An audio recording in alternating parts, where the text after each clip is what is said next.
Isang tunog mula sa kanyang cellphone ang pumutol sa tahimik na sandali ni Rosalinda. Inakala niya noong una na isa lamang itong mensahe ng pagbati para sa kasal ng kanyang anak kinabukasan. Ngunit nang buksan niya ang email, hindi mga salita ang kanyang nakita. Mga litrato. Nasa unang larawan ng isang lalaki. Kamukhang kamukha nito, si Adrian, ang kanyang magiging manugang. Nakatalikod ito, ngunit pamilyar sa kanya ang tindig at ang ayos ng buhok nito.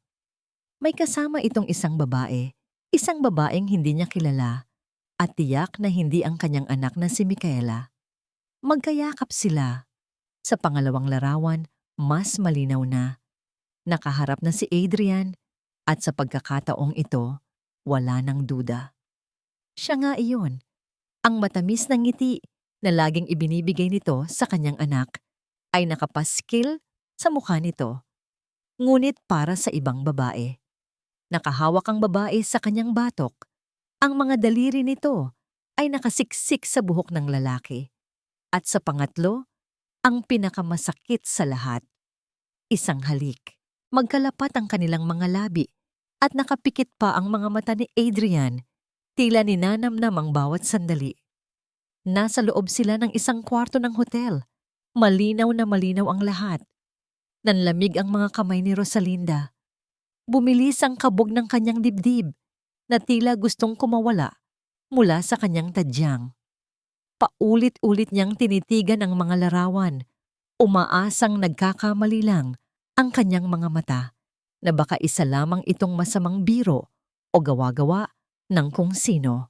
Dahan-dahan siyang nag-angat ng tingin mula sa maliit na screen ng kanyang cellphone at doon, sa gitna ng kanilang sala, nakatayo ang wedding gown ni Micaela. Nakasabit ito sa isang mannequin, busilak sa kaputian at kumikinang sa dilim. Ang sinag ng ilaw mula sa poste sa labas ay tumatama sa mga maliliit na perlas na nakaborda sa tela nito at para itong isang pangako. Isang pangako ng bagong simula, ng kaligayahan at ng isang pamilyang matagal na niyang ipinagdasal para sa kanyang kaisa-isang anak. Ngunit ngayon, habang hawak niya ang cellphone na naglalaman ng kataksilan, ang dating maningning na bestida ay tila isang multo sa kanyang paningin. Isang multo ng mga pangarap na maaaring gumuho anumang oras. Muli niyang ibinalik ang tingin sa cellphone. Pinindot niya ulit ang mga larawan, pinalaki, pinaliit. Bawat detalye ay sinuri niya. Ang relo sa braso ni Adrian, ang pamilyar na singsing sa daliri nito, ang paraan ng pagngiti nito. Walang duda, siya talaga yon. Bakit? Halos pabulong niyang tanong sa hangin. Bakit gagawin ito ni Adrian? Ang lalaking magalang, maalaga, at laging may dalang bulaklak para sa kanya at kay Micaela. Ang lalaking ipinagmalaki niya sa lahat ng kanyang mga kaibigan at kamag-anak. Ang lalaking ipinagdasal niyang maging asawa ng kanyang anak. Naramdaman niya ang panginginig ng kanyang mga tuhod. Napahawak siya sa sandalan ng sofa para hindi matumba. Huminga siya ng malalim, pilit na pinapakalma ang sarili.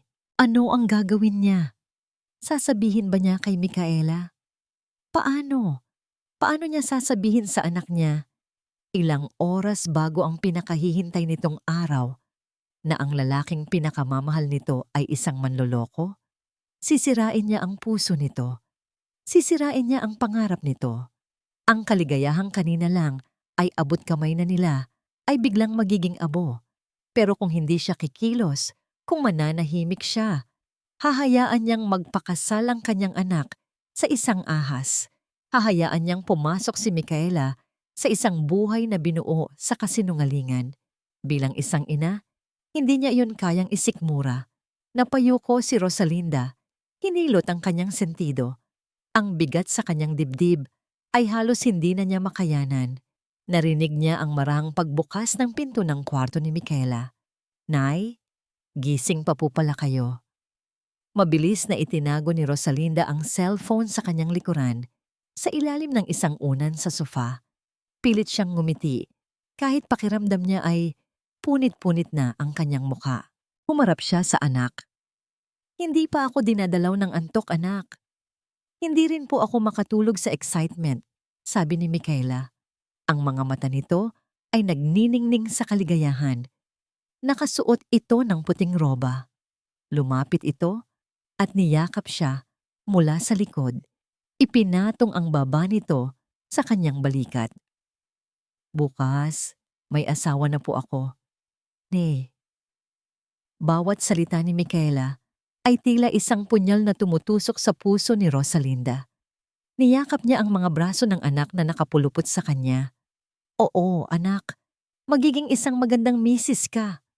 Pilit niyang pinatatag ang kanyang boses. Kumalas si Michaela sa pagkakayakap at umupo sa tabi niya. Ang tingin ay nasa magandang bestida. Ang ganda-ganda po talaga. Nay, parang panaginip. Oo, parang panaginip. Mahinang sagot ni Rosalinda. Isang panaginip na malapit nang maging isang bangungot. Napansin ni Michaela ang kanina pang nag-ihilaw na cellphone sa tabi ng unan. Hinawakan niya ito. Ay, may ka-text po kayo, Nay? Kanina pa po yata yan. Sabi nito habang iaabot sana sa kanya. Ngunit sa pag-angat nito ng cellphone, aksidenteng napindot nito ang screen at muling bumungad ang huling larawan na tinitingnan ni Rosalinda. Ang larawan ng paghalik ni Adrian sa ibang babae. Napatigil si Michaela. Kitang-kita ni Rosalinda ang unti-unting pagbabago sa mukha ng kanyang anak. Mula sa masayang ngamwang ngiti, unti-unting nawala ang kislap sa kanyang mga mata. Napalitan ito ng pagtataka at pagkatapos ay nangkunot sa kanyang noo. Ano to, Nay? Mahina niyang tanong. Hindi inaalis ang tingin sa screen. Naramdaman ni Rosalinda na tila huminto ang pag-ikot ng mundo. Ito na. Ang sandaling kinatatakutan niya. Dahan-dahan niyang kinuha ang cellphone mula sa kamay ni Michaela. Anak, wala lang yan. Ngunit huli na ang lahat. Nakita na nito. Si Adrian ba yan? Tanong ulit ni Michaela. Ang boses ay nagsisimula ng manginig. Tumingin ito sa kanya. Ang mga mata ay naghahanap ng kasagutan. Naghahanap ng kasiguraduhan na mali ang nakita nito. Hindi, Nay. Edited to, di ba? May mga ganyang app ngayon, di ba? Umiling si Rosalinda. Ang puso niya ay nadudurog para sa kanyang anak. Michaela? Sinong nagpadala nito, Nay? Tumaas na ang boses ni Michaela. Ang pagtataka ay napalitan na ng bahagyang galit.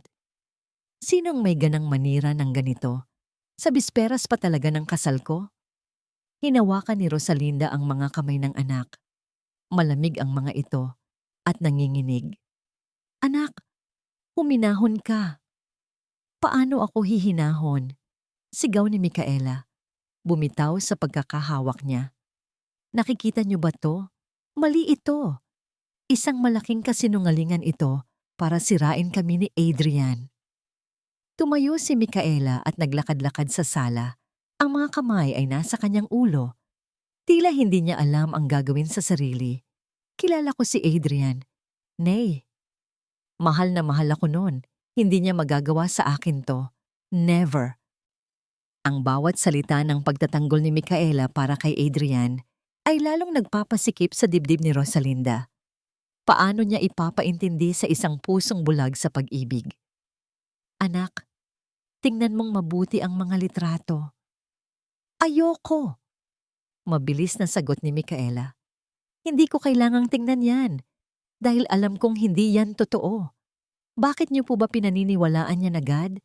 Bakit parang mas naniniwala pa kayo sa isang email galing sa kung sino kaysa sa lalaking pakakasalan ko?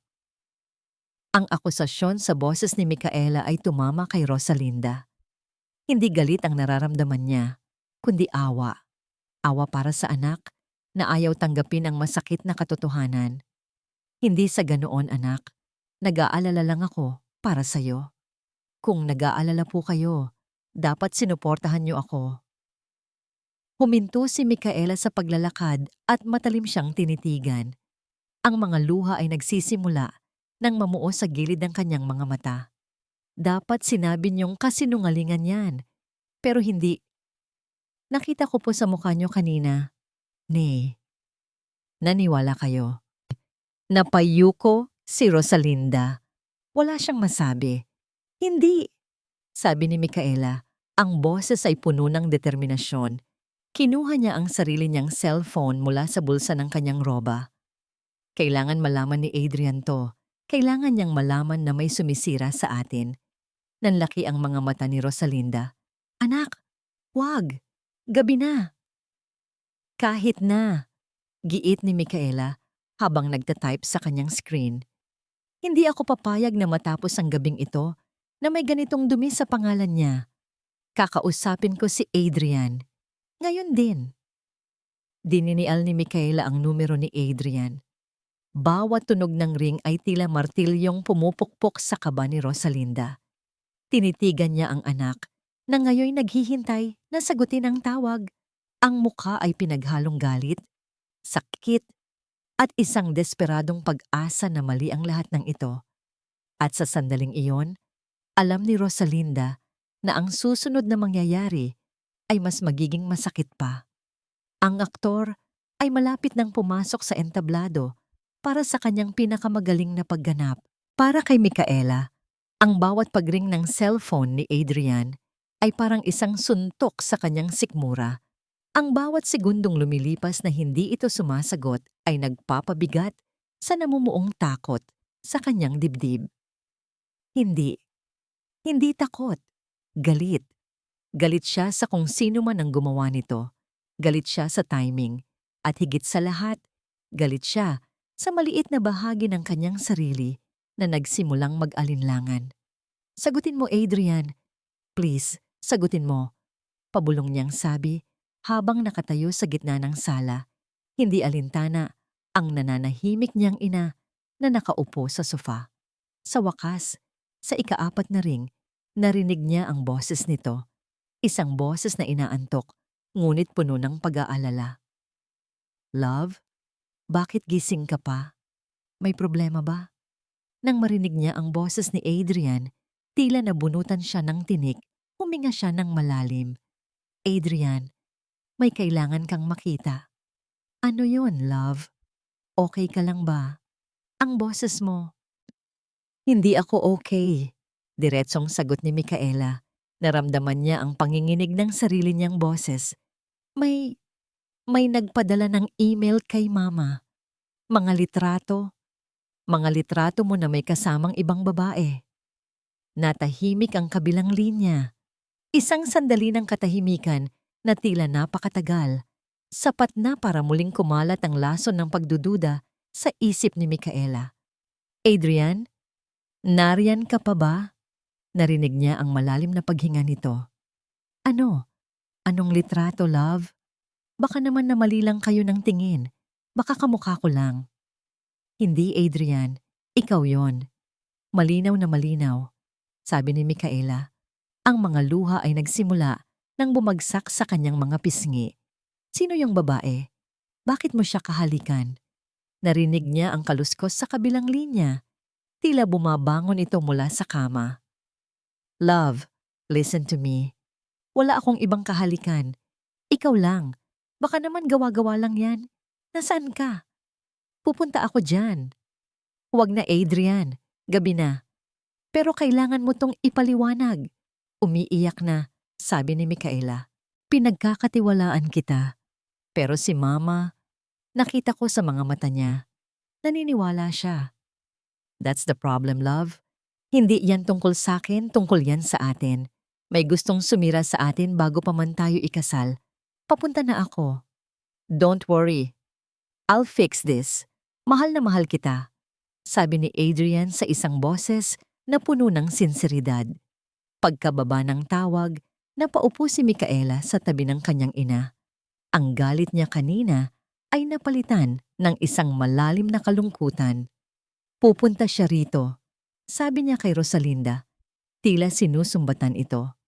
Makikita niyo, Nay, magpapaliwanag siya at mapapatunayan nating lahat na mali ang mga litratong yan. Hindi kumibo si Rosalinda. Hinaplos lamang nito ang kanyang likod. Isang haplos na dati nagbibigay sa kanya ng kapanatagan, ngunit ngayoy tila nagpapahiwatig ng awa. At iyon ang mas lalong nagpagalit sa kanya. Hindi niya kailangan ng awa. Kailangan niya ng kakampi. Wala pang 30 minuto, narinig nila ang tunog ng sasakyan ni Adrian na huminto sa tapat ng kanilang bahay. Si Micaela mismo ang nagmamadaling magbukas ng pinto. Bumungad sa kanya si Adrian. Gusot ang damit nito at tila hindi pa nakakapagsuklay, halatang nagmamadali. Ang mga mata nito ay namumula at may bakas ng pag-aalala. "Love," sabi nito, at agad siyang niyakap ng mahigpit. Sa yakap ni Adrian, naramdaman ni Micaela na gumaan ang kanyang pakiramdam. Ito ang yakap na pamilyar sa kanya. Ang yakap na nagsasabing ligtas siya at lahat ay magiging maayos. "Okay ka na ba?" tanong nito. Hinahawi ang buhok na tumatakip sa kanyang mukha. Humiwalay siya sa pagkakayakap. "Hindi. Hanggat hindi mo nakikita to." Pumasok sila sa loob. Tumayo si Rosalinda. Ang mukha ay seryoso habang tinitingnan ang kanyang magiging manugang. "Good evening po, tita." Magalang na bati ni Adrian. Hindi sumagot si Rosalinda. Kinuha nito ang cellphone at walang imik na iniabot kay Adrian. Nakita ni Micaela kung paano kinuha ni Adrian ang cellphone. Tiningnan nito ang unang litrato, ang pangalawa, at ang pangatlo. Habang tinitingnan niya ang mga ito, unti-unting nagbago ang ekspresyon ng kanyang mukha. Mula sa pag-aalala, napalitan ito ng gulat, pagkatapos ay ng isang bagay na hindi maintindihan ni Micaela. Pagsisisi, sakit. "Adrian?" Mahinang tawag ni Micaela. Dahan-dahang nag-angat ng tingin si Adrian, una sa kanya, pagkatapos ay sa ina niya. At sa gulat nilang dalawa, nagsimulang mamasa ang mga mata nito. "I can explain," sabi ni Adrian. Ang boses ay basag at nanginginig. Isang butil ng luha ang pumatak mula sa mata nito, dumaloy sa kanyang pisngi.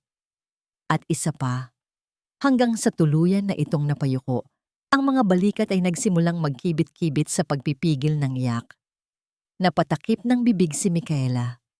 Ang inaasahan niyang galit at pagtanggi mula kay Adrian ay hindi dumating. Sa halip, ang nakikita niya ngayon ay isang lalaking nasasaktan. Isang lalaking tila may itinatagong malalim na sugat. "Adrian, anong ibig sabihin nito?" Tanong niya. Lumalambot na ang puso. Dahan-dahan itong lumuhod sa sahig, sa harap nilang dalawa ni Rosalinda. Isang eksenang hindi inaasahan ni Micaela. "Patawarin niyo po ako, tita. Patawarin mo ako, love." Humihigbing sabi ni Adrian. Hindi ko gustong itago to sa inyo. Natakot lang ako." Napakunot ang noo ni Micaela. Itago ang alin? Inangat ni Adrian ang kanyang mukha. Basang-basa na ito ng luha. "Yang babaeng yan. Siya si Clara, ex-girlfriend ko. Matagal na kaming tapos, Micaela, bago pa kita makilala. Pero hindi niya ako tinitigilan." Tumingin ito kay Rosalinda. Ang mga mata ay puno ng pagsusumamo. "Tita, maniwala po kayo. Sinabi ko sa kanya na magpapakasal na ako, na mahal ko si Micaela, pero nagpumilit siyang makipagkita sa akin kahapon. Nagbanta siya na gagawa siya ng eskandalo sa kasal kung hindi ko siya kakausapin sa huling pagkakataon." "Kaya nakipagkita ka?" tanong ni Rosalinda. Ang boses ay malamig at walang emosyon. "Opo, tita." Mabilis na sagot ni Adrian. "Para tapusin na ang lahat. Para pakiusapan siyang hayaan na kami ni Micaela. Pero hindi ko alam. Hindi ko alam na may plano siyang ganito. Niyakap niya ako bigla. Hinalikan. At hindi ko alam na may kumukuha pala ng litrato. Isang patibong po ang lahat." Bumaling itong muli kay Micaela. Gumagapang palapit sa kanya habang nakaluhod pa rin. Hinawakan nito ang kanyang mga kamay. "Love, Maniwala ka sa akin. Pagmamakaawa nito, ikaw ang mahal ko. Ikaw lang. Pinagsisisihan ko na hindi ko sinabi sa'yo ang tungkol sa pagbabanta niya. Ayoko lang na ma-stress ka pa bago ang kasal natin. I was trying to protect you. Pero mali ako. Dapat naging tapat ako sa'yo. Patawarin mo ako, love. Please. Huwag mong hayaang sirain ng isang desperadang babae ang lahat ng pinangarap natin. Ang bawat salita ni Adrian, ang bawat hikbi, ang bawat patak ng kanyang luha ay tila isang balsamong humihilom sa nagdududang puso ni Micaela. Ang paliwanag niya ay may saysay. Ang sakit sa kanyang mga mata ay mukhang totoo. Ito ang Adrian na minahal niya. Isang lalaking nagkakamali. Oo, pero tapat at gagawin ang lahat para sa kanya. Lumuhod din si Micaela at niyakap ito ng mahigpit. Naramdaman niya ang panginginig ng katawan nito. Tumayo ka dyan, Adrian. Tumayo ka. Itinayo niya ito at pinunasan ang mga luha sa mukha nito gamit ang sarili niyang mga kamay. Naniniwala ako sa'yo, mahina niyang sabi. Pinapatawad na kita. Niyakap siya ni Adrian pabalik, isang yakap na tila nagsasabing hindi na siya bibitaw pa. Salamat, love. Salamat. Pangako, hindi na mauulit na to. Simula bukas, wala nang sikreto. Tayong dalawa lang. Sa isang sulok ng sala, nakatayo si Rosalinda. Pinapanood niya ang eksena sa kanyang harapan. Nakikita niya ang lunas sa mukha ng kanyang anak. Nakikita niya ang tagumpay sa mga mata ng kanyang manugang. Ngunit hindi siya kumbinsido. May mali. Ang mga luha ni Adrian ay masyadong perpekto. Ang mga salita nito ay masyadong ensayado. Ang buong pag-arte nito ay napakagaling. Napakagaling para maging totoo. At habang nakayakap si Micaela, sa lalaking sa tingin niya ay kanyang tagapagligtas, si Rosalinda naman ay nakatingin sa lalaking sa tingin niya ay isang halimaw na nagpapanggap na prinsipe. Lumingon si Adrian sa kanya habang yakap pa rin si Micaela. Ngumiti ito sa kanya, isang maliit, magalang na ngiti. Ngunit sa likod ng nangiting iyon, sa isang kisap mata, may nakita si Rosalinda, isang malamig na kislap ng tagumpay. At doon, alam na ni Rosalinda na ang gabi ay ngayon palang nagsisimula. Umalis si Adrian matapos masiguro na napatawad na siya ni Micaela at naibalik na ang kapayapaan sa pagitan nilang dalawa. Ang pag-alis niya ay kasing perpekto ng kanyang pagdating. May huling yakap, isang matamis na halik sa noo ni Micaela at isang magalang na paalam kay Rosalinda. Magpahinga na po kayo, tita. Umnene po kayo, tita. I'm sorry po sa abala. See you tomorrow, my beautiful bride. Sabi nito bago tuluyang lumabas ng pinto. See you tomorrow, my love. Sagot naman ni Micaela.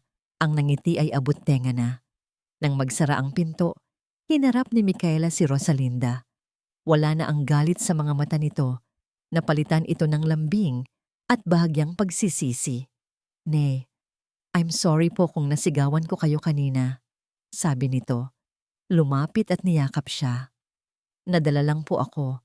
Nakita niyo naman, di ba? Nagsabi siya ng totoo. Nagkamali lang siya sa paraan. Pero para sa akin din naman yung ginawa niya. Tinapik ni Rosalinda ang likod ng anak. Sige na, anak. Ang mahalaga ay maayos na kayo. Matulog ka na. Kailangan mong maging maganda bukas. Opo. Nay, kayo rin po. Magpahinga na. Sabi ni Micaela. Hinalikan siya nito sa pisngi bago pumasok sa kanyang kwarto. Ang mukha ay muling puno ng pangarap at pananabik. Naiwan si Rosalinda na mag-isa sa tahimik na sala. Pinakinggan niya ang marahang pagsara ng pinto ng kwarto ni Micaela. Hinintay niya pa ng ilang minuto. Tinitiyak na tulog na ang kanyang anak. Nang masiguro niyang payapa na ang buong kabahayan, doon lang niya hinayaan ang sarili na mapaupo sa sofa. Ang lakas na ipinakita niya sa harap ng kanyang anak ay biglang naglaho. Napabuga siya ng hangin, ang bigat sa kanyang dibdib ay tila lalong dumagan. Hindi siya naniwala. Kahit isang salita mula kay Adrian, walang pumasok sa kanyang isip at puso. Ang pag-iyak, ang pagluhod, ang mga paliwanag. Para sa kanya, isa itong palabas. Isang napakahusay na palabas na nagawa nitong kumbinsihin ang pinakamahalagang manonood nito, si Micaela.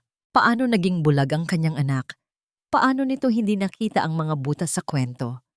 Ang dali ng pag-amin, ang bilis ng pag-iyak, ngunit hindi niya masisisi si Micaela. In love ito. At kung minsan, ang pag-ibig ay isang piring sa mata na nagtatago sa mga pinakapangit na katotohanan. Napatingin siyang muli sa wedding gown. Dati, simbolo ito ng kaligayahan. Ngayon, para itong isang babala. Hindi niya hahayaang maloko ang kanyang anak. Hindi niya ipagkakatiwala ang kinabukasan ni Micaela sa isang lalaking may ganong kahusay umarte. Kailangan niyang malaman ang totoo. Kahit na ang kapalit nito ay ang panandaliang galit ng sarili niyang anak. Kinuha niyang muli ang kanyang cellphone. Ang screen ay madilim na. Binuksan niya ulit ang email. Ang mga litrato ay nariyan pa rin. Tila nanunukso. Ngunit hindi na ang mga litrato ang kanyang tiningnan. Hinanap niya ang pangalan ng nagpadala. Anonymous. Nakasulat dito. Walang pangalan. Walang contact number. Ngunit sa ibaba ng email, may isang maliit na detalye. Isang watermark sa gilid ng isa sa mga litrato. Halos hindi ito mapansin, malabo at maliit, pero nariyon. L. David Photography. Dali-dali niyang hinanap ang pangalan sa internet. Ang kanyang mga daliri ay nanginginig habang nagtatype. Ang puso niya'y kumakabog sa pag-asang may makikita siyang sagot. Ilang sandali lang, lumabas ang resulta. Isang website para sa isang freelance photographer sa Quezon City. Leo David. May portfolio ng mga wedding photos, mga events, at mga portraits, at meron ding contact number. Napatitig si Rosalinda sa numero. Ito ang pagkakataon niya. Ang taong kumuha ng mga litratong ito, ang tanging makakapagsabi sa kanya ng buong katotohanan. Pero ang alinlangan ay muling gumapang sa kanyang isipan. Paano kung tama si Adrian? Paano kung ang photographer na ito ay kasabwat nga ng ex-girlfriend niya? Paano kung isa lamang itong mas malaking patibong? At paano kung tama ang kanyang hinala? Handa ba siyang marinig ang katotohanan kahit gaano pa ito kasakit? Tumingin siya sa pinto ng kwarto ng kanyang anak. Sa likod ng pintong iyon ay isang babaeng natutulog ng mahimbing, nangangarap ng isang perpektong kinabukasan. Isang kinabukasan na maaaring gumuho dahil sa gagawin niya. Ngunit ang pagiging ina ay hindi lamang pagbibigay ng kaligayahan. Ito rin ay tungkol sa pagprotekta. At kung minsan, ang proteksyon ay nangangahulugan ng paggawa ng mga mahihirap at ang masasakit na desisyon. Humigpit ang hawak niya sa cellphone. Ang pagdududa sa kanyang isip ay napalitan ng isang matatag na determinasyon. Hindi na mahalaga kung magalit man sa kanya si Micaela. Ang mahalaga ay ang kaligtasan nito. Huminga siya ng malalim, pinatatag ang kanyang loob. Pinindot niya ang numerong nasa screen. Itinapat niya ang cellphone sa kanyang tainga. Bawat pagring ay tila isang malakas na dagundong sa katahimikan ng gabi. 1, 2, 3. Inakala niyang hindi na ito sasagutin. 4. Hello? Isang boses ng lalaki ang sumagot. Bata pa, pero may bigat sa tono. Hindi ito inaantok. Tila gising na gising ito at naghihintay. Napatigil si Rosalinda. Ang mga salitang inihanda niya sa kanyang isip ay biglang naglaho. Hello? Sino to? Tanong ulit ng lalaki sa kabilang linya. Naglakas loob si Rosalinda. Hello? Ang kanyang boses ay bahagyang nanginginig. Hinahanap ko si Leo, ang photographer. Isang sandali ng katahimikan. Narinig niya ang paghinga ng lalaki sa kabilang linya. Tila sinusuri nito ang bawat salitang binitawan niya. Pagkatapos, sumagot ito sa isang maingat at seryosong tono. Bakit niyo po ako hinahanap, ma'am? Ang tanong ay simple. Ngunit ang bigat sa likod nito ay ramdam na ramdam ni Rosalinda. Ito ang pagkakataon niyang umatras, magpanggap na nagkamali ng numero, at bumalik sa pagpapanggap na ang lahat ay maayos. Ngunit hindi. Tapos na ang yugto ng pagpapanggap. Nakatanggap ako ng isang email. Matatag niyang sabi. Ang panginginig sa kanyang boses ay nawala na. Galing sa isang anonymous na sender, pero may watermark ang mga litrato. Pangalan niyo. Muling nagkaroon ng katahimikan sa kabilang linya. Mas matagal ngayon, tila pinoproseso ng kausap niya ang kanyang sinabi. Hindi ko po alam ang tinutukoy niyo, sagot ng lalaki. Ngunit may pag-aalinlangan sa tono nito na hindi nakaligtas sa pandinig ni Rosalinda. Isang pamilyar na galit ang umakyat sa kanyang lalamunan. Pagod na siyang lokohin, pagod na siyang paikot-ikutin. Alam mo kung anong email yon? Mariin niyang sabi. Huwag na tayong maglokohan. Ang tanong ko ay, bakit? Bakit mo ipinadala yon sa akin? Narinig niya ang malalim na pagbuntong hininga mula sa kabilang linya. Isang tunog ng pagsuko. O marahil, isang tunog ng kumpirmasyon na nahanap na niya ang tamang tao. Hindi po ito pwedeng pag-usapan sa telepono, sabi ng lalaki. Ang boses nito ay bumaba at naging mas seryoso. Kung gusto niyo po talagang malaman ang katotohanan, ang buong katotohanan, kailangan po nating magkita. Tumibok ng mabilis ang puso ni Rosalinda. Ito na, ang punto kung saan wala nang atrasan. Ang hakbang patungo sa isang dilim na hindi niya alam kung ano ang naghihintay.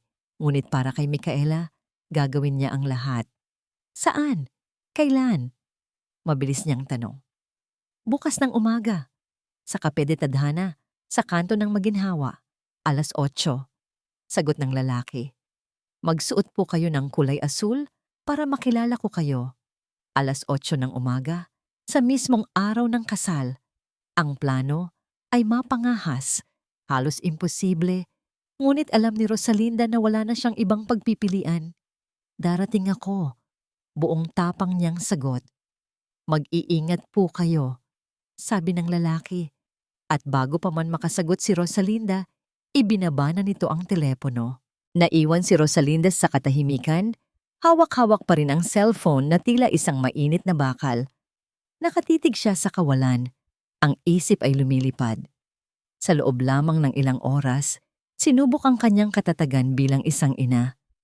Hinarap niya ang posibleng kataksilan, ang galit ng sarili niyang anak, at ang kasinungalingan ng isang perpektong aktor.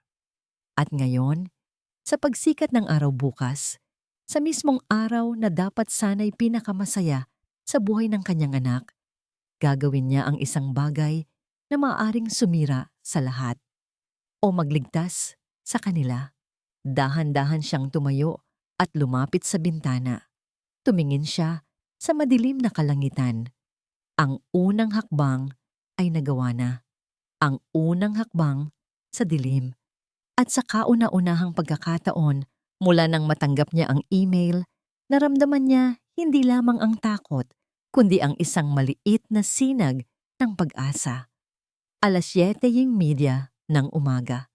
Araw ng kasal. Dapat sana, abala si Rosalinda sa pag-aasikaso sa kanyang anak, sa mga makeup artist, sa mga huling paghahanda. Ngunit sa halip, narito siya, nag-iisa sa isang sulok ng isang maliit na kapihan, ang Cafe de Tadhana. Nagpaalam siya kay Micaela na bibili lang siya ng mga sariwang bulaklak para sa kanilang bahay. Isang kasinungalingan na tila isang tinik sa kanyang lalamunan. Bawat minuto na wala siya sa tabi ng kanyang anak ay isang pag-aalala. Nakasuot siya ng isang simpleng asul na bestida, gaya ng usapan. Malamig ang kanyang mga kamay, kahit na humihigop siya ng mainit na kape. Ang kabog sa kanyang dibdib ay hindi nawawala. Pinagmamasdan niya ang bawat taong pumapasok sa pinto. Hinahanap ang taong tinatawag na Leo David. Ilang sandali pa, isang binata ang pumasok. Payat ito, marahil nasa mid-20s, may suot na salamin at may nakasukbit na camera bag sa kanyang balikat. Tumingin ito sa paligid at nang magtama ang kanilang mga mata, dahan-dahan itong lumapit sa kanyang lamesa. "Kayo po ba si Ma'am Rosalinda?" tanong nito. Ang boses nito ang parehong boses na narinig niya sa telepono. Seryoso at may bigat. Tumango lang siya. "Ikaw si Leo?" Umupo ito sa silyang nasa harapan niya. Hindi inaalis ang tingin sa kanya. "Opo." "Ikaw ang nagpadala ng email," sabi ni Rosalinda. Walang paligoy-ligoy. Hindi ito sumagot agad. Sa halip tinanong siya nito, "Bakit po kayo pumunta? Pwede niyo namang baliwalain ang lahat." Huminga ng malalim si Rosalinda. "Dahil ina ako. At hindi ko hahayaang pumasok ang anak ko sa isang kasal na binuo sa kasinungalingan." Sa sinabi niyang iyon, tila nakita niya ang bahagyang paglambot sa mga mata ni Leo. Tila ito ang sagot na hinihintay nito. "Tama po kayo ng desisyon," sabi ni Leo. "At uunahan ko na po kayo. Ang pagpapadala ko ng email, hindi po yon aksidente." Ang mga salitang iyon ay tila isang malamig na tubig na ibinuhos sa kanya. "Ano ang ibig mong sabihin?" Kumuha ng isang bagay si Leo mula sa kanyang wallet. Isang luma at kupas ng litrato. Inilapag niya ito sa lamesa at marang itinulak palapit sa kanya. "Siya po si Ate Sarah," sabi ni Leo. Ang boses ay bahagyang nanginig. "Ang ate ko." Nasa litrato ang isang magandang babae na may maningning na ngiti. Kinuha ni Rosalinda ang litrato. 3 taon na po ang nakalipas. Pagpapatuloy ni Leo. Engaged na rin po siya. Masayang masaya. Ang lalaking pakakasalan niya ay gwapo, magaling magsalita, at galing daw sa isang mayamang pamilya sa Visayas. Perpekto kung titingnan. Isang pamilyar na kaba ang gumapang sa puso ni Rosalinda. 1 linggo bago ang kasal, sabi ni Leo. Ang pait ay bakas sa kanyang boses. Nakumbinsi niya ang ate ko na ilabas lahat ng ipon niya para sa isang biglang investment opportunity sa real estate. Pati ang lupa na minana namin sa mga magulang namin na ibenta ni ate para lang doon. At pagkatapos, naglaho na lang po siya na parang bula. Binitiwan ni Rosalinda ang litrato na tila napapaso siya. Ang lalaki, iba po ang pangalan niya noon, sabi ni Leo. Pero iisang tao lang sila. Ang lalaking sumira sa ate ko ay ang lalaking pakakasalan ng anak niyo ngayon. Napahawak si Rosalinda sa lamesa para suportahan ang sarili. Ang kanyang pinakamasamang hinala ay nagkatotoo. Mas malala pa. Hindi lang ito simpleng pambababae. Isa itong sindikato. At yung babae sa litrato, dagdag ni Leo, ang pangalan niya ay Isabella. Hindi po siya ex-girlfriend. Kasabot po siya. Taga-alam ng sitwasyon, tagahanap ng impormasyon tungkol sa yaman ng pamilya. Diyos ko, tanging nasabi ni Rosalinda. Sinusundan ko na po siya ng mahigit 1 taon. Sabi ni Leo, naghihintay ng tamang pagkakataon. Nang malaman kong ang anak niyo na ang susunod na biktima, kailangan ko nang gumawa ng paraan. Ipinadala ko ang mga litrato, umaasang sapat na yon para magduda kayo. May kinuha ulit si Leo. Sa pagkakataong ito ay isang nakatuping papel mula sa kanyang bag. Isa itong lumang article mula sa isang lokal na dyaryo. Kasal na udlot. Pamilya ng babae na loko ng milyones. Walang pangalan, pero may isang malabong litrato ng groom. Kahit malabo, hindi maipagkakaila ni Rosalinda ang pamilyar na tindig at ngiti. Ang linya ng ngiti ni Adrian. Paano mo to ginagawa lahat?" tanong ni Rosalinda. Nanginginig ang boses sa halo-halong takot at paghanga. Tumingin si Leo sa kanya at sa pagkakataong ito, kitang-kita niya ang galit at sakit sa mga mata nito. Hindi lang po pera ang kinuha niya sa ate ko, ma'am. Kinuha niya ang lahat. Ang pangarap niya, ang tiwala niya sa sarili, ang saya niya. Hindi ako titigil hanggat hindi siya nagbabayad. Doon, sa loob ng maingay na kapihan, Sa gitna ng mga taong nag-aalmusal at nagtatawanan, naintindihan ni Rosalinda ang lahat. Hindi siya nag-iisa. Mayroon siyang kakampi. Ngunit ang laban na kanilang haharapin ay hindi lang laban sa isang manlolokong mapapangasawa. Ito ay laban sa isang profesional na kriminal. At ang oras ay paubos na. Habang si Rosalinda ay nasa kapihan at inaalam ang isang madilim na katotohanan, si Micaela naman ay nasa paraiso. Ang kwarto niya ay puno ng sigla at tawanan. Nariyan ang kanyang mga pinsan at malalapit na kaibigan, ang kanyang bride tribe, na tumutulong sa kanya sa paghahanda. Ang makeup artist ay nagsisimula nang ilatag ang kanyang mga gamit. Ang buong bahay ay amoy bulaklak at excitement. Girl, ang ganda-ganda mo. Kahit hindi ka pa name makeup-an. Puri ng kanyang pinsan na si Rona. Salamat! Kinakabahan ako na na-excite. Sagot ni Micaela habang nakaupo sa harap ng salamin. Tinitingnan niya ang sarili at ang nakikita niya ay isang babaeng nasa bingit ng katuparan ng lahat ng kanyang pangarap. Ilang oras na lang at opisyal na siyang magiging Mrs. Micaela Cruz Velasco. Ang nangyari kagabi ay tila isang masamang panaginip na lang. Nagpapasalamat siya na pinakinggan niya si Adrian, na naniwala siya sa pag-ibig nila. Ang pag-iyak nito kagabi ay patunay lang kung gaano siya nito kamahal at kung gaano ito natakot na mawala siya. Kinuha niya ang kanyang cellphone para i-text ang kanyang mapapangasawa. Good morning, my soon-to-be husband. I can't wait to see you at the altar. I love you. Halos agad-agad, nag-reply ito. I love you more, my beautiful bride. This is the best day of our lives. Napangiti si Micaela, ngunit ang nangiting iyon ay bahagyang naglaho nang may isa pang mensahe na pumasok mula kay Adrian, halos kasunod lang ng nauna. Love, I need to handle a very urgent business matter. May bigla ang problema lang sa isang shipment. I'll be there before the ceremony starts, I promise. Don't worry. Napakunot ang noo ni Micaela. Isang problema sa negosyo? Sa mismong araw ng kasal nila? Okay, love. Just be careful. See you later. Mabilis niyang reply. Pilit na iwinawak ang maliit na pag-aalala sa kanyang dibdib. Negosyante si Adrian. Normal lang siguro ang mga ganitong emergency. Ayan na. Magsisimula na tayo. Masayang sabi ng makeup artist. Sinimulan na siyang ayusan. Habang naglalagay ng foundation ng artist, biglang tumunog ang cellphone ni Adrian na nakakonekta sa isang maliit na Bluetooth speaker sa kwarto para sa kanilang wedding playlist. Hindi niya ito sinasadyang i-off kanina. Isang pamilyar na pangalan ang lumabas sa screen. Isabella, assistant. Uy girl, tumatawag si Adrian, sagutin mo na. Sabi ni Rona. Kinuha ni Micaela ang telepono. Hello love. Ngunit hindi boses ni Adrian ang narinig niya. Boses ito ng isang babae. Hello? Adrian, nasaan ka na? Naghihintay na ang kliyente para sa final payment.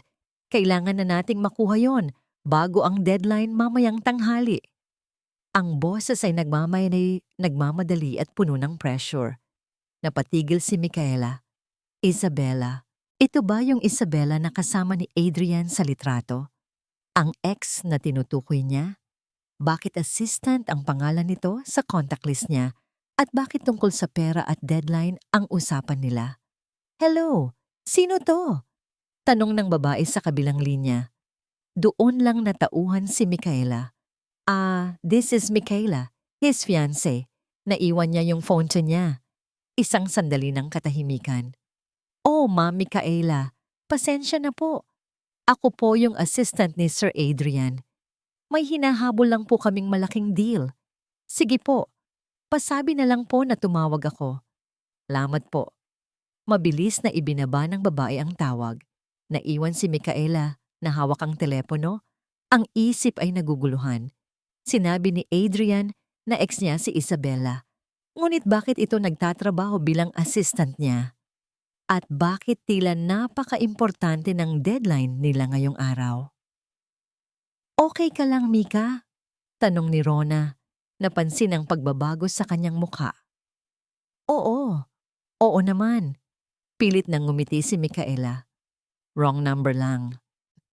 Ibinaba niya ang telepono at pilit na ibinalik ang atensyon sa makeup artist. Ngunit ang isip niya ay lumilipad na. Ang maliliit na piraso ng impormasyon ay hindi nagtutugma. Maya-maya pa, dumating si Rosalinda. May dala itong isang maliit na buke ng puting rosas. Anak, para sa'yo, sabi nito. Ang ngiti ay hindi umabot sa kanyang mga mata. Salamat, Nay. Saan po kayo galing? Akala ko po ba bibili kayo ng bulaklak para sa bahay? Tanong ni Micaela habang inaamoy ang mga rosas. Oo, medyo natagalan lang dahil traffic. Sagot ni Rosalinda. Umupo ito sa isang silya sa sulok ng kwarto, tahimik na pinagmamasdan ng lahat. Napansin ni Micaela ang pagiging seryoso ng kanyang ina. Mula pa kagabi. Nay, okay na po kami ni Adrian. Mahina niyang sabi para marinig lang nito. Nagpaliwanag na po siya. Sana po, maging masaya na lang tayo para sa araw na to. Tumingin si Rosalindo sa kanya. Isang tingin na puno ng pagmamahal, ngunit meron ding isang bagay na hindi maintindihan ni Micaela. Lungkot? Takot? Ang gusto ko lang ay ang maging masaya ka, anak. Sagot nito. At maging ligtas. Noong una, binaliwala lang ni Micaela ang sinabi ng kanyang ina. Ngunit habang tumatagal, ang mga salitang ligtas ay umuulit-ulit sa kanyang isipan. Isang biglaang problema sa negosyo, isang ex-girlfriend na assistant pala, isang deadline sa araw ng kasal, at isang ina na biglang naging malungkot at misteryoso. Ang dating perpektong paraiso ni Micaela ay biglang nagkaroon ng maliliit na lamat. At sa ilalim ng makapal na makeup at sa likod ng mga pekeng ng ngiti, isang hindi maipaliwanag na kaba ang nagsimulang gumapang sa kanyang puso. Iniwan ni Rosalinda si Leo sa kapihan na may bigat sa kanyang puso, ngunit may bagong determinasyon. Ang kwento ng ate ni Leo ay hindi lang isang babala. Isa itong salamin ng kung ano ang maaring mangyari kay Micaela. May isa pa po kayong kailangang malaman, sabi ni Leo bago sila maghiwalay. Yung mga naloko niya, takot magsalita. Nahihiya sila at yung iba, tinakot niya. Sinamahan siya ni Leo sa isang maliit na kalye sa Proj. 4. Huminto sila sa tapat ng isang maliit na panaderya, ang Nelia's Bake Shop. Ang pintura nito ay lumana at iilan lang ang customers sa loob. Isang babaeng nasa 50s, si Aling Nelia, ang sumalubong sa kanila na may pagod na ngiti. Ngunit nang makita niya si Leo, nawala ang nangiti nito at napalitan ng takot. Leo, anong ginagawa mo rito? Pabulong nitong sabi. Sinabi ko nang ayoko nang makialam. Aling Nelia, sandali lang po. Pakiusap ni Leo. Siya po si Jengetwa Rosalinda, ang anak niya. Siya po ang susunod. Tumingin si Aling Nelia kay Rosalinda. Ang mga mata nito ay puno ng awa at pag-aalinlangan. Wala na akong pwedeng gawin. Kinuha na niya ang lahat sa akin. Kahit kwento niyo lang po, kailangan namin. Sabi ni Rosalinda, ang boses ay nagmamakaawa. May anak din po ako. Ayokong maranasan niya ang nangyari sa inyo. Sa pagbanggit ng salitang anak, tila may nabasag sa loob ni Aling Nelia. Dinala sila nito sa isang maliit na lamesa sa likod ng tindahan. Doon, sa gitna ng amoy ng bagong lutong tinapay, ikinuwento niya ang lahat. Ang pangalan daw ng lalaki ay Ricardo. Isang developer daw na tutulong sa kanyang palakihin ang kanyang bake shop. Pinangakuan siya ng bagong branch sa isang mall na in love siya. At sa huli, ipinagkatiwala niya ang lahat ng kanyang ipon at ang titulo ng kanyang lupa para sa isang franchise fee. Isang araw, hindi na nagpakita si Ricardo at hindi na rin muling nagbukas ang pinto ng kanyang pangarap. Ang masakit, sabi ni Aling Nelia, habang pinupunasan ang kanyang mga luha, ay ang pagtawanan ka ng mga tao, ang sabihing tanga ka, at nagpaloko. Kaya nanahimik na lang ako. Nangako si Rosalinda na hindi masasayang ang kanyang kwento. Umalis sila sa bake shop na may bagong ebidensya, ngunit may mas mabigat na pasanin. Habang sakay ng taxi pabalik, nag-vibrate ang cellphone ni Rosalinda. Isang text message mula sa isang unknown number. Binuksan niya ito. Tigilan mo na ang ginagawa mo kung ayaw mong mapahamak ang anak mo. Nanlamig ang buong katawan ni Rosalinda. Para siyang binuhusan ng isang baldeng yelo. Ang mensahe ay direkta. Isang malinaw na pagbabanta. Alam ni Adrian. Alam niyang kumikilos si Rosalinda. Paano? Okay lang po kayo, tita? Tanong ni Leo na nakaupo sa tabi niya. Napansin ang biglang pagbabago sa kanyang itsura. Ipinakita niya ang text. Kitang-kita niya ang galit sa mga mata ni Leo. Masama siyang magalit, tita. Kailangan niyong mag-ingat. Pagdating niya sa kanilang bahay, isang sigawan ang kanyang naabutan. Si Micaela at ang mga kaibigan nito ay nasa labas kasama ang ilang kapitbahay. Ang bintana ng sala ay basag. Nay, saan po ba kayo galing? May pumasok sa bahay. Umiiyak na salubong sa kanya ni Micaela. Pumasok si Rosalinda sa loob. Ang mga gamit sa sala ay nakakalat. Ang mga unan ay nasa sahig. Ang mga picture frame ay nakatagilid. Ngunit nang suriin niya, walang nawawala. Walang kinuha. Ito ay isang mensahe. Isang marahas na pagpapatunay sa natanggap niyang text. Kita mo na, anak? Sabi ni Rosalinda. Hinawakan ang mga braso ni Micaela. May nagbabanta sa atin. Hindi ito simpleng pagnanakaw. Ngunit umiling si Micaela. Ang muka ay puno ng pagod at stress. Nay, baka naman magnanakaw lang yan na natakot kaya tumakbo agad? Huwag na po nating palakihin. Araw po ng kasal ko. Pwede po bang kahit ngayon lang, maging positibo muna tayo? Micaela, hindi mo naiintindihan. Giit ni Rosalinda. Ang hindi ko po maintindihan ay kung bakit kayo nagkakaganyan. Sagot ni Micaela. Ang boses ay tumataas na. Mula kagabi, para na po kayong paranoid. Lahat na lang po kahina-hinala sa inyo. Sa gitna ng kanilang pagtatalo, tumunog ang cellphone ni Micaela. Si Adrian. Love. Oh my God, buti tumawag ka. Sagot ni Micaela. Ang boses ay naghahanap ng kakampi. May nangyari dito sa bahay. Ikinuwento ni Micaela ang lahat. Tahimik na nakikinig si Rosalinda sa isang tabi. Pinagmamasdan ang reaksyon ng kanyang anak. Narinig niya ang mahinahon at puno ng pag-aalalang boses ni Adrian mula sa speakerphone. Love, are you okay? Narinig ko ang nangyari. Baka kailangan na ni Mama ng tulong. Masyado na siyang stressed. Ang mga salitang yon ay tumusok sa puso ni Rosalinda na parang isang patalim. Hindi lang siya pinaghihinalaan ni Adrian. Sinasadya niyang sirain ang kredibilidad niya sa harap ng sarili niyang anak. Ginagawa siyang isang baliw na ina na hindi dapat pakinggan.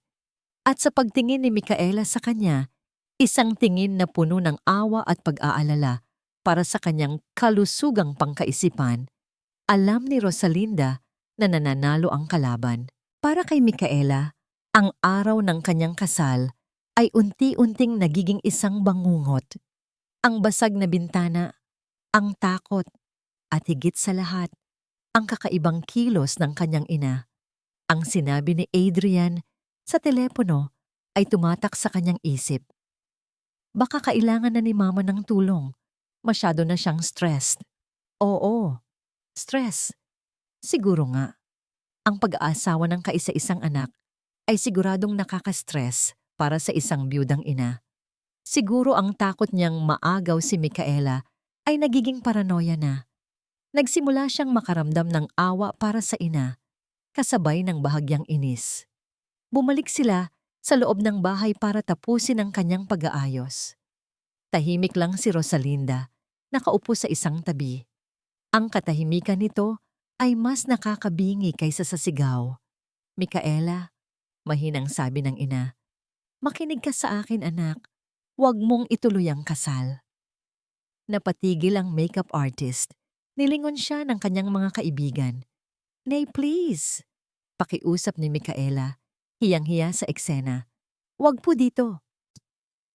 Hindi mo naiintindihan ang panganib na pinapasok mo, git ni Rosalinda. Tumatayo na. Ang tanging panganib na nakikita ko ay ang masira ang araw na to dahil sa mga hinala niyo. Sagot ni Micaela. Hindi na napigilan ang sarili. Mahal ko si Adrian at pakakasalan ko siya. Tumalikod si Rosalinda. Ang mukha ay puno ng pighati. Kung yan ang desisyon mo, wala na akong magagawa. Pero sana, balang araw, maintindihan mo na ginawa ko to para sa'yo. Lumabas ito ng kwarto. Iniwan silang lahat sa isang hindi komportableng katahimikan. Ilang minuto, pagkatapos ng komprontasyon, tumawag si Adrian. Ang boses nito ay kalmado at puno ng pag-unawa. Love, kumusta ka? Kumusta si Mama? Adrian, si Mama, gusto niyang ipakancel ang kasal. Sumbong ni Micaela, ang boses ay nanginginig. I know, love, I know. Malambing na sagot nito. Don't worry about her. Naiintindihan ko siya. Ang kailangan natin ngayon ay ipakita sa kanya na matatag tayo at na tama ang desisyon natin. Huminga ito ng malalim. Actually, love, kaya ako napatawag. Naalala mo yung sinabi ko sa yung sorpresa? Yung investment? Oo. Ngayon ang deadline. Isang one-time deal lang ito. Isang malaking property sa Batangas. Kung mailalagay natin ang pera ngayon, by next week, doble na ang balik. Ito na yung pangarap natin, love. Isang malaking bahay, malayo sa lahat ng stress dito. Isang bagong simula para sa ating dalawa. At para na rin kay Mama, kapag handa na siya. Ang timing ay kahina-hinala. Ngunit sa estado ng pag-iisip ni Micaela, ang alok ni Adrian ay hindi isang red flag. Isa itong life raft, isang paraan para takasan ang lahat ng gulo. Pero, paano? Nasa bangko ang pera. At paano si Mama? Pera niya yon, sabi ni Micaela. Iyon na nga, love. Yun ang ultimate test ng tiwala mo sa akin. At isang paraan para patunayan kay Mama na seryoso tayo sa future natin. I-transfer mo online. Nag-set up na ako ng joint account para sa atin. Ang kailangan lang ay ang pirma mo. Or in this case, ang yes mo. Kapag nakuha na natin ang kita, tayo mismo ang magugulat sa kanya. Ipakikita natin sa kanya na ang pagtitiwala mo sa akin ay ang pinakamagandang investment na ginawa mo. Ang plano ay matapang, mapusok. At sa pandinig ni Micaela, napakaromantiko. Ito na, ang pagkakataon niyang patunayan sa lahat, sa kanyang ina, sa buong mundo, na tama siya tungkol kay Adrian, na ang pag-ibig nila ay totoo. Sige, sabi ni Micaela, ang boses ay puno ng determinasyon. Gawin natin. Habang ang makeup artist ay abala sa kanyang buhok, pasimple niyang binuksan ang banking app sa kanyang cellphone. Ang kanyang mga kamay ay bahagyang nanginginig, hindi dahil sa takot, kundi dahil sa excitement at kaba. Inilagay niya ang malaking halaga, ang lahat ng ipon ng kanyang ina na ipinagkatiwala sa kanya. Ang perang para sana sa edukasyon ng kanyang magiging mga anak. Ang perang pinaghirapan ni Rosalinda sa buong buhay nito. Isang malalim na hininga. At pagkatapos, pinindot niya ang confirm transfer. Naramdaman niya ang kakaibang gaan ng pakiramdam. Isang pakiramdam ng kalayaan. Isang pakiramdam na siya na ang may hawak ng kanyang tadhana. Ipinadala niya ang screenshot ng transaction kay Adrian. Okay na, love. Para sa future natin. Agad na nag-reply si Adrian. You're the best, my wife. See you in a bit. I love you. Ngunit pagkatapos ng matamis na mensaheng iyon, isang text ang biglang pumasok sa kanyang telepono. Galing sa kanyang ina. Ang mensahe ay maikli, ngunit ang bawat letra ay tila sumisigaw. Anak, umuwi ka. Agad, kailangan nating mag-usap. Ang biglaang pagbabago sa tono ng kanyang ina, ang paggamit ng malalaking letra, ay nagdulot ng isang matinding kaba sa puso ni Micaela. Isang kabang mas malakas kaysa sa naramdaman niya kanina. Bigla, ang pakiramdam ng kalayaan ay napalitan ng isang malamig at gumagapang na takot. Nagmamadali si Rosalinda. Bawat segundo ay mahalaga. Pagkatapos niyang i-text si Micaela, tinawagan niya si Leo. "Leo, nasaan ka?" Tanong niya. Ang boses ay nanginginig sa kaba at galit. "Kailangan ko ng patunay." Isang bagay na hindi kayang itanggi ni Micaela. Isang bagay na sampal ng katotohanan sa mukha niya. "Mayroon po ako, tita." Mabilis na sagot ni Leo. "Isang bank statement. Hindi po sa inyo, pero sa isa sa mga biktima. Parehong-pareho ang account number na pinag-transferan ng pera. Ang account ni Isabela. Isasend ko po sa inyo ngayon." Ilang segundo lang, pumasok ang isang imahe sa kanyang cellphone. Isang bank statement mula 2 taon na ang nakalipas. At ang account number kung saan napunta ang daan-daang libong piso, pamilyar ito. Ito ang account number na minsan niyang nakita sa isa sa mga dokumento ni Adrian na naiwan nito sa kanilang bahay. Hawak niya ang ebidensya. Ngayon, kailangan na lang niyang harapin ang kanyang anak. Pagdating niya sa bahay, nadatnan niya si Micaela sa sala tapos ng ayusan, nakasuot ito ng roba habang naghihintay na isuot ang wedding gown. Ang mukha nito ay perpektong-perpekto, ngunit ang mga mata nito ay puno ng pag-aalala. "Nay, ano po to? Tinatakot niyo naman po ako," sabi ni Micaela. Hindi nagsalita si Rosalinda. Inilapag niya sa center table ang lahat ng kanyang alas, ang article sa dyaryo, ang litrato ng ate ni Leo, ang kwento ni Aling Nelia na isinulat niya sa isang papel, at ang pinakahuli, ang kanyang cellphone na nagpapakita ng bank statement. "Tingnan mo, Micaela. Basahin mo," sabi ni Rosalinda. Ang boses ay kalmado, ngunit may bigat. "Hindi lang ako to. Hindi lang ito paranoia ng isang ina. Ito ang katotohanan." Tiningnan ni Micaela ang mga papel na nakakalat sa lamesa. Tila isang eksena mula sa isang pelikula. Ang kanyang ina, nakatayo na parang isang piskal, at siya ang akusado. "Nay, ano po ba talaga ang problema?" Inis niyang tanong, ngunit kinuha pa rin ang mga papel. Una niyang binasa ang kwento ni Aling Nelia. Pagkatapos, ang lumang article. Tinitigan niya ang malabong litrato. "May hawig kay Adrian, oo, pero Nay, pwedeng kamukha lang. At itong mga kwentong to, paano niyo po nasisiguro na si Adrian nga yan?" Pagtatanggol niya, kahit na ang puso niya ay nagsisimula ng tumibok ng abnormal. "Buksan mo ang cellphone ko," utos ni Rosalinda. "Tingnan mo yung bank statement." Sinunod niya. Nakita niya ang isang transaksyon, ang pangalan ng isang babaeng hindi niya kilala, at isang account number. "O ano po ngayon dito? Hindi mo ba natatandaan yung account number na yan, Micaela?" Tanong ng ina niya. "Iyan ang account number na nasa investment papers na ipinakita sa atin ni Adrian noon para sa kanyang kumpanya. Ang account number ng kasabwat niyang si Isabela." Napatigil si Micaela. Nagbalik sa kanyang isipan ang isang folder ng mga dokumento na minsan ipinagmalaki ni Adrian. Oo, pamilyar nga ang numero. Hindi, umiling siya. Tumatayo. "Nagkakamali lang kayo. Hindi..." "Anak, gumising ka na," sigaw ni Rosalinda. Ang pagtitimpi nito ay tuluyanang nawala. "Niloloko ka niya. Niloloko niya tayong lahat." "Hindi!" sigaw ni Micaela pabalik. Ang mga luha ay nagbabadyang tumulo at sumira sa kanyang perpektong makeup. "Hindi totoo yan. Mahal ako ni Adrian. At para patunayan sa inyo, ipapakita ko sa inyo ang tiwala ko sa kanya."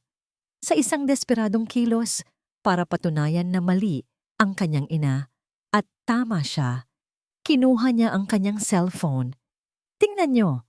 Nay, kakatapos ko lang mag-invest sa future namin.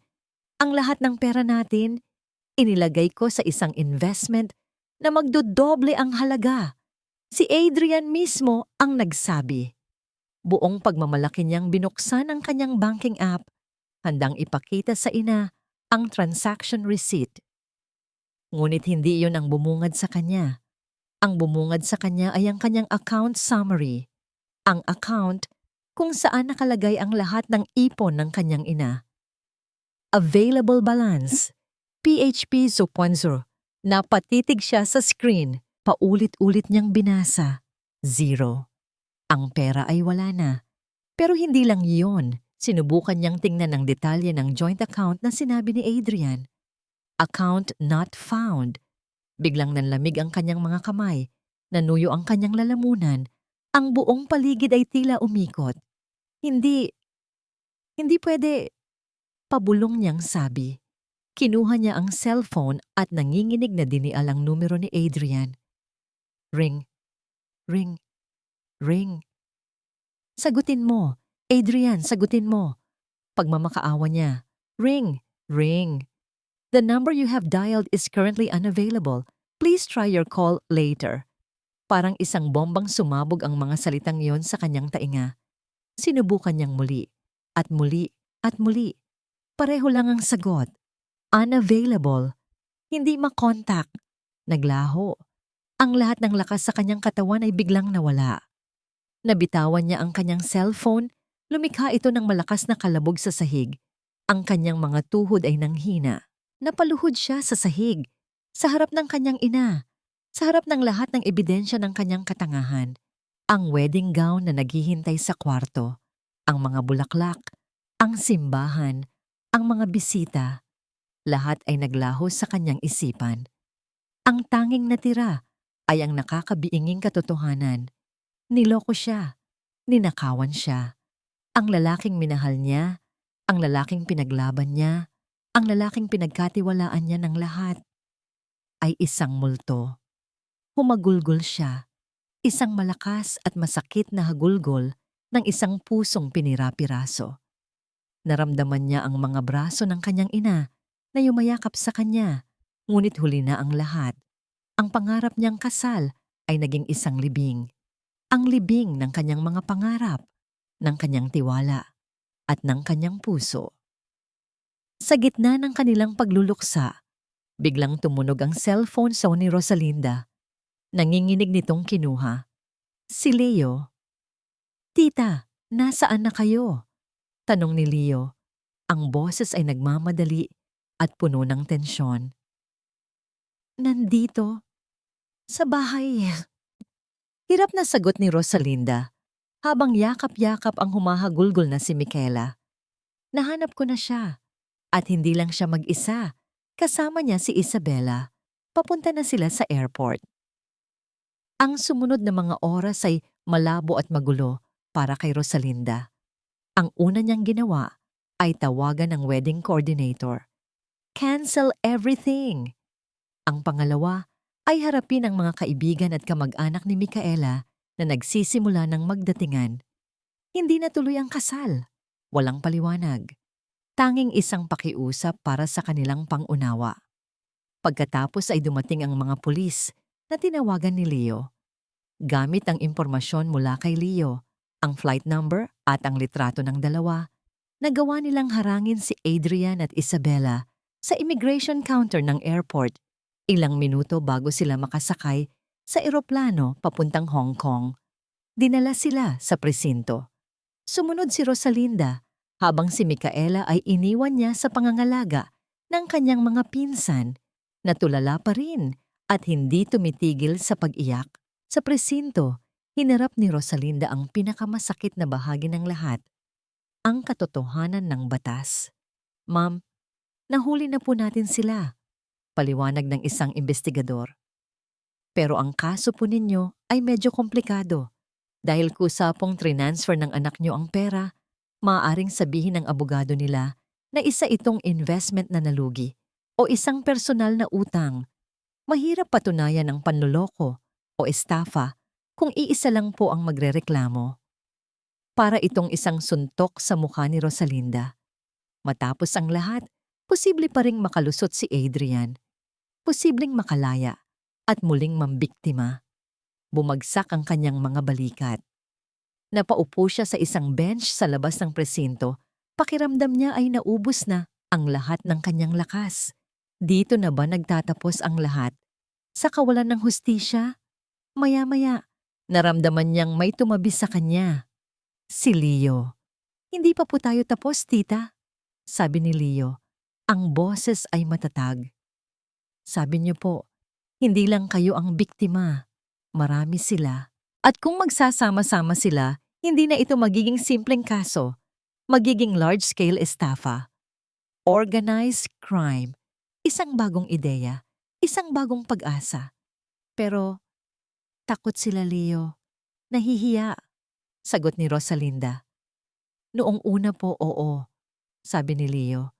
Pero kanina, habang papunta kayo rito, tinawagan ko po ulit si Aling Nelia. Ikinuwento ko ang nangyari sa inyo, sa anak nyo, at may nagbago sa kanya. Sa tulong ni Leo at ni Aling Nelia, nagsimula silang kumilos. Ginamit nila ang mga impormasyong nakuha ni Leo sa kanyang pag-iimbestiga. Isang listahan ng mga posibleng biktima, mga pangalan, mga numero ng telepono, kinabukasan, sa maliit na bake shop ni Aling Nelia na dapat sana'y lugar ng pighati. Isang pambihirang pagtitipon ang naganap. Dumating sila isa-isa. Isang doktora na nawalan ng retirement fund. Isang batang guro na naubos ang ipon para sa kanyang pag-aaral sa abroad. Isang byuda ng isang sundalo na ipinagkatiwala ang death benefits ng kanyang asawa. Mayaman, mahirap, bata, matanda, lahat sila ay may iisang kwento. Lahat sila ay biktima ng iisang lalaki na may iba't ibang pangalan at mukha. Ngunit may iisang paraan ng panloloko. Noong una, puno ng hiya at pag-aalinlangan ng silid. Walang gustong magsalita. Hanggang sa isang hindi inaasahang tao ang tumayo. Si Micaela. Pumunta siya kasama ni Rosalinda. Ang mukha niya ay namamaga pa sa kaiiyak. Wala na ang mamahaling makeup. Wala na ang ayos ng isang bride. Ang nakatayo sa harap nila ay isang babaeng basag. Ngunit sa kanyang mga mata, may bagong apoy na nag-aalab. Ako po si Micaela. Nagsimula siya. Nanginginig ang boses. Dapat po, kinasal ako kahapon. Ibinigay ko po sa kanya ang lahat. Ang pera ng nanay ko, ang tiwala ko, ang puso ko. At ngayon, wala na pong natira sa akin. Huminga siya ng malalim. Nahihiya po ako. Sobra. Pakiramdam ko, ako na ang pinakatangang tao sa mundo. Pero mas nakakahiya po kung hahayaan nating makalaya siya at muling gawin ito sa iba. Tumingin siya sa bawat babae sa silid. Hindi po tayo tanga. Biktima po tayo. At hindi po tayo nag-iisa. Ang mga salita ni Micaela ay tila isang posporo na nagsindi sa buong silid. Biglang tumayo si Aling Nelia. Ako man! Ninakaw niya ang pangarap ko. Sumunod ang doktora. At ang kinabukasan ko. Isa-isa silang nagsitayuan. Ang kanilang mga kwento ay dumaloy na parang isang ilog. Ang hiya ay napalitan ng galit. Ang takot ay napalitan ng tapang. Ang kanilang mga individual na pighati ay naging isang kolektibong sigaw para sa hustisya. Isang alyansa ang nabuo. Ang alyansa ng mga pusong sinugatan. May isa pa. Biglang sabi ni Leo na kanina patahimik sa isang tabi. Sa paghahalughog ko sa mga gamit niya, nalaman ko na may inuupahan siyang isang maliit na storage unit sa ilalim ng ibang pangalan. Doon niya siguro itinatago ang mga importanteng dokumento. Ang black book niya, bulong ng doktora.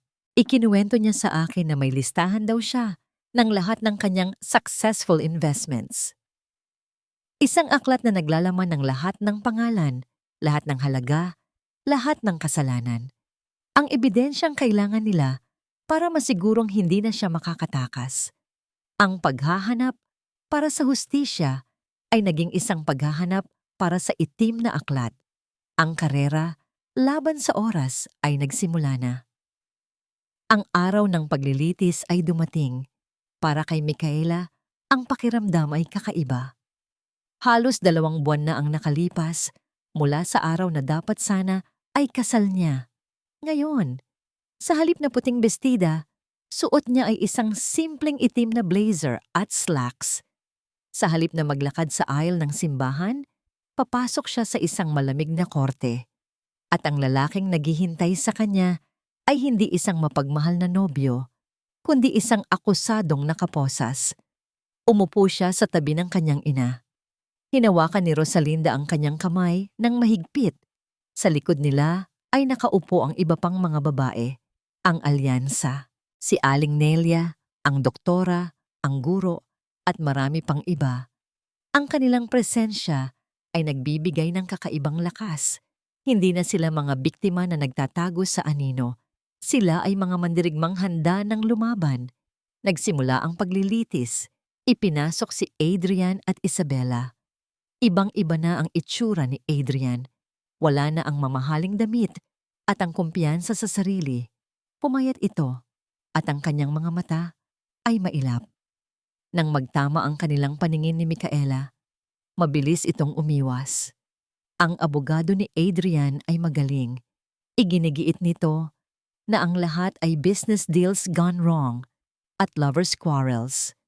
Sinubukan nitong palabasin na si Micaela ay isang scorned woman na naghahanap lang ng paghihiganti. Ngunit ang kanilang depensa ay unti-unting gumuho. Unang tumestigo, si Aling Nelia. Buong tapang niyang ikinuwento kung paano siya niloko ni Ricardo. Sumunod ang doktora na may dalang mga dokumento ng pekeng investment scheme ni James. Isa-isang tumayo ang mga babae. Bawat isa ay may dalang litrato, text messages at mga bank receipt. Ang bawat testimonya ay nagpinta ng isang malinaw na larawan, isang pattern ng panloloko, isang modus operandi. Nang si Micaela na ang tinawag, huminga siya ng malalim. Naglakad siya papunta sa witness stand. Ang bawat hakbang ay mabigat. Naramdaman niya ang tingin ng lahat, lalo na ang tingin ni Adrian. Kalmado niyang ikinuwento ang lahat. Mula sa matatamis na pangako, sa mga litrato, sa pag-iyak at pag-arte ni Adrian, hanggang sa huling text message at sa paglaho ng pera, hindi niya itinago ang kanyang naging pagkakamali. Inamin niya ang kanyang naging pagkabulag. Naniwala po ako sa kanya, sabi ni Micaela. Tinitingnan ng diretso ang mga mata ng huwes. Dahil yun po ang gusto nating lahat paniwalaan, na may isang taong darating para tuparin ang lahat ng pangarap natin.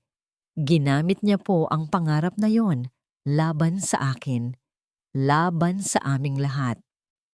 Ang huling suntok ay dumating nang ipresenta ng piskal ang kanilang pinakamalakas na ebidensya, ang itim na aklat.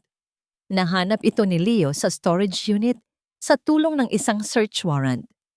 Isang simpleng itim na notebook, ngunit sa loob nito ay ang detalyadong listahan ng lahat ng krimen ni Adrian.